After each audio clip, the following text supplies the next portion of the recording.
Hi, I'm Russ Ryden. I'm with Devoted Golfer TV. We're here at the 2012 PGA Merchandise Show. I'm here with Adam Barr, formerly a equipment analyst on the Golf Channel and now the president of Miura Golf.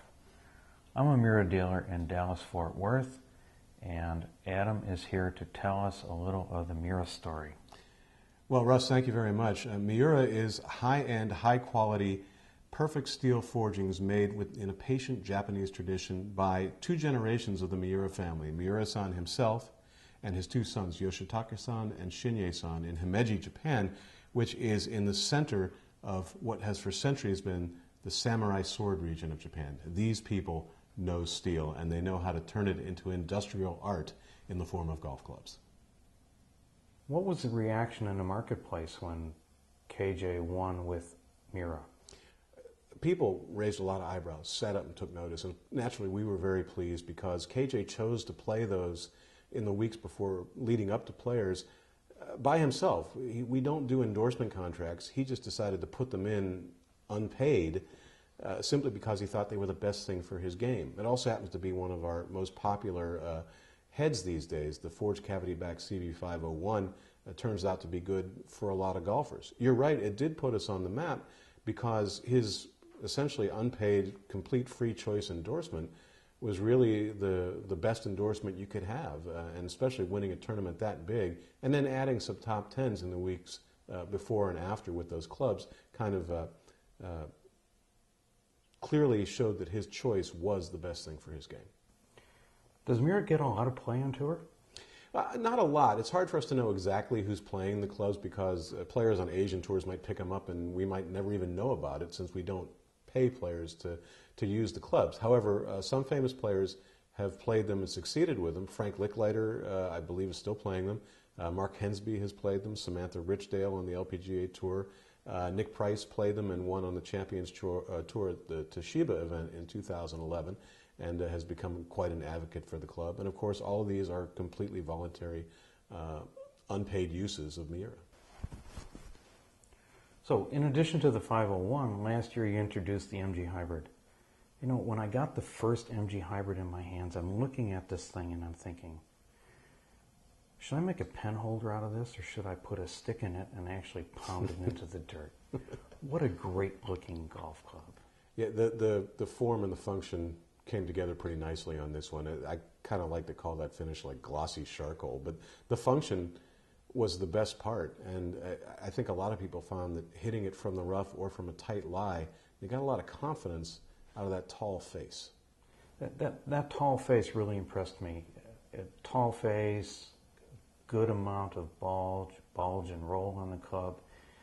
As you said, I feel when I go into the rough with this club, I'm not going to slip it underneath the ball. Absolutely, and it's not by accident that the face is that particular height. It about equals the diameter of the golf ball. So wherever you're putting it behind the ball, first of all, the way that thing is built, it's almost like looking at an iron face because your eye is drawn to the junction of the face of the club to the back of the ball. And the fact that the face is as tall as the diameter of the ball provides what I call good coverage. You get the immediate feeling when you address it that you're going to smack the back of that ball with everything the face of that club has. And very often, that's what happens, and it gets plenty high and covers the distance and lands in a way that people find holds greens a lot better from 200-some yards than they ever did before. So also this year you introduced the Passing Point 9003. That's another great-looking club. So here we have a game improvement club with a thin top line and a forged feeling that's going to introduce a lot of golfers that never really thought they should be or could be playing a forged club to that Miura feeling. And that's really the most important element of it. Miura-san figured out that with a cavity that big, he could hide it under a nice-looking top line, but you still have a cavity that has, gives you the perimeter weighting that's going to help people who need trajectory help, a sole for people who need a little turf interaction help, but still the forged feel that is of all the quality you would get out of one of our sets of blades. And really, it's the feeling that goes up through your wrists and your elbows and into your heart and gives people that look on their face like, where have you been all my golf life? That's what we think all golfers deserve. And one of the reasons for bringing out the passing point was making sure that people understood no matter what your ability is, you as a golfer deserve the forged feel that is encased in these innovative new heads. You know, there's nothing like what goes on in the fitting when, for the first time in a golfer's life, he gets to strike a Miura and he strikes it sweet, and he just looks at it, and there's this sense of wonderment that goes on when they realize what a high-quality forging actually feels like. It's absolutely right, and you experienced dealers see it firsthand. It really is like falling in love, and people think you're joking, but I've heard people say, I haven't felt that way since my child was born, or you know, since I saw my wife across a crowded room before we met, and they're not kidding. It is a revelation, and it's what they've been looking for in their golf, because as we know, in addition to scoring, the pleasure of hitting good shots and making good contact is what brings a lot of people to the game. And we at Miura firmly believe that that should be forged club contact for every kind of golfer. So the passing point 9003, it stops at 4-iron. I like to mix my sets of Miuras from time to time, and you know, I was half tempted to put the 9003 3-iron in my bag if it were available, until of course the hybrid came along. That's another one of those that we've had calls for, and it could happen. People have been saying, well, the 4-through pitch is nice, but can you get me a 3? Well, we don't make it. But you know, if enough people clamor for it, it's something we would consider. Set mixing is a very interesting issue, and I'm glad you brought it up, because I find that a lot of players across all ability levels will mix in a passing point 9003 4 or 4 and 5 iron in a set that includes clubs that are a little closer to blade-like, like a 202 or a 501 or even a 301, and get a mixed set of Miuras, maybe add a couple hybrids on the back end. So there are all kinds of things you can do in partnership with your authorized Miura fitter that will give you the optimum set so you can get forged feel throughout. So Miura fitters, you brought those up. How do you select your dealers? Well, it's important, and this is a really good question, because we feel that the fitting is a crucial part of the entire experience. If we're going to spend this much time and effort to make these clubs, and consumers are going to spend this much time and money to buy them, then they should be fitted in a way that's going to help them get every possible iota of enjoyment and improvement and golf success out of them. So that we want our fitters to have some experience, to have some good training, to have a facility that is comfortable to be in and effective, to use the latest technology, and beyond all the nuts and bolts, to have a passion for Miura and see forged clubs and their importance the same way we do. We also want people who want to develop a relationship. A fitting is not a one-time thing. So many of our dealer fitters will sit people down long before they ever swing a club or get on a launch monitor and say, let's talk about your game. How have you been playing? What's the turf like where you play? What are your golf goals? You know, what kind of shot do you remember when you think about a good shot? Talk about your short game to me. It goes on and on. Then they get up and start taking the data. And then there are follow-up fittings, at the very least a final fitting before the set is done, maybe an intermediate fitting, maybe follow-ups after the set is done in a few months to see how the lofts and lies are going. So what you're really getting with a Miura authorized dealer fitter is a relationship, a partner in your game. And that, we think, makes the fitting experience worthy of the irons and the irons worthy of the fitting experience. You know, it's interesting that you brought that up, because as I developed my skills as a fitter, I realized that I also had to develop my skills not necessarily as a golf teacher, but I had to develop a golf teacher-like understanding of the golf swing. Absolutely, absolutely. And I think the things that you hear people say about their game and what they don't say reveals a lot. You can glean a lot from body language after they hit a 6-iron as opposed to the 8-iron. And without a word, you can find out that they love the way the 8-iron flies because they finished that stroke, but the 6 is causing them trouble because it breaks down. And that might tell you, well, look at the shaft in the 6. Maybe that needs to be soft-stepped. I mean, you guys are the experts with that. But there is text and subtext in fitting and in your experience with the golfer. And people such as you are experts in that because you keep doing it and honing your craft. Those are the kind of people that we want working with Miura. So talk about honing the craft. I understand that Mr. Miura at 69 is still doing fittings? Yes, I like to say that an Eastern 69 is different than a Western 69. I think Miura-san could probably outrun me in a race. He's extremely healthy, and he still does fittings. I've seen him fit everyone from KJ Choi to golfers like me. And of course he watches, and of course he looks at flight, but I've also seen him crouch down on the target line behind the player, close his eyes, and listen to the impact. And I said to one of his sons, "What's he doing?" He says, "Well, he can learn a lot about the impact by hearing how the club hits the ground and then clicks into the ball." And I was just amazed.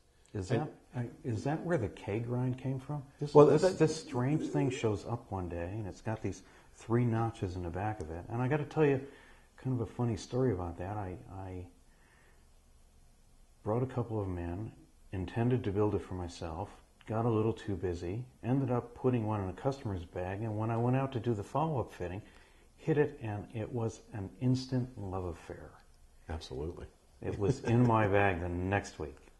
That wedge has really got a lot of converts, and I don't know if that one came from a particular fitting or if it was just an idea Miura-san had.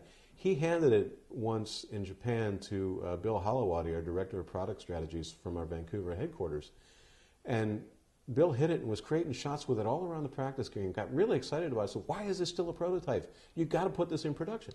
And Miura-san shrugged, but he was so impressed with Bill's reaction, Bill being a skilled player, that he did put it in production. And it's been very popular, even in just the one loft we have, which is 56 degrees. But the thing about it is, I have never seen anybody but Miura-san grind those scallops into the trailing edge. And I don't believe anyone in the factory but him does it.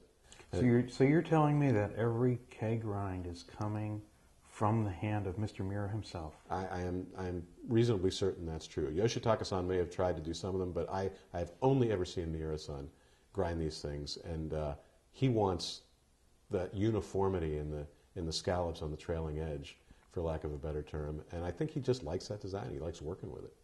So you talk about Mr. Miura. I recently saw this Lexus commercial that featured Mr. Miura.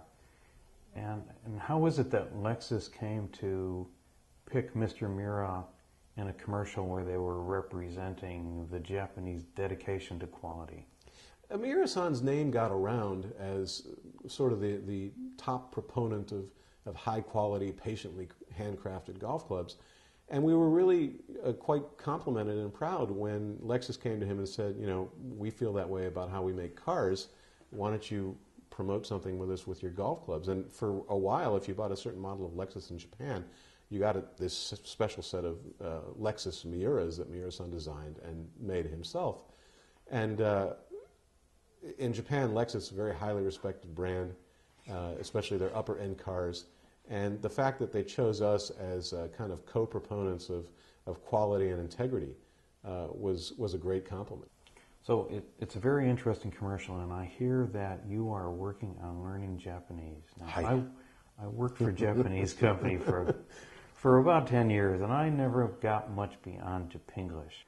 Nihongo wa moto muzakashi desu, which means Japanese is very difficult. And just to come up with that sentence, I had to think about it for a while. So I don't think at my age, even with my affinity for languages, that I'll ever be that good. So you won't be translating that commercial for fun? No, not if you actually want to know what it means. I will not be doing that, no.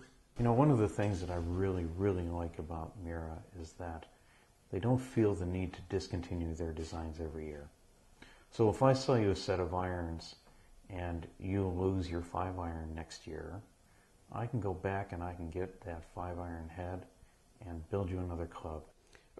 We want golf clubs to have a permanence about them, the way they did when we were all growing up, something you pass down to your son or daughter who's playing the game while you go off and get a new set by yourself and move on. But you love these clubs, you want your kid to learn with them. We want that sense of permanence. And so models do stay in the line for a long time, like our tournament blade, which is going on at least 6 years now. And that's just one example. By the same token, we like to innovate and introduce new designs, but we don't operate on any other calendar except the rhythm of the ideas that come out of Miura-san's mind. We would not introduce a club simply because it's January or February and the golf season's coming up. If an idea has matured in his mind, or in Shinya-san's mind, or Yoshitaka-san's mind, his sons, and made it through their rigorous testing and prototyping and still survived as good as the idea started, then that product will be introduced. But that's the only calendar we operate on. Okay, well, Adam, what's coming in 2012?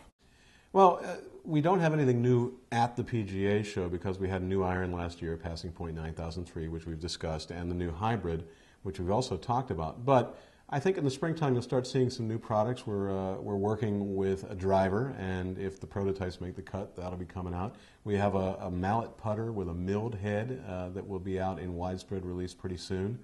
And other than that, I think we're going to wait and see what germinates in the mind of Mr. Miura and work on the calendar in his head. And we can't promise that anything major in irons will be out this year, but you never know. A new putter. I'm going to have some customers looking for that. Absolutely. I think the putters, I won't say they're a secret, but they might be our best kept golf idea that people maybe have not looked at yet. The putters are really excellent forged pieces and can really work your game into the right direction. Well, Adam, thanks for spending your time with us today. Russ, thank you very much. Pleasure to be here.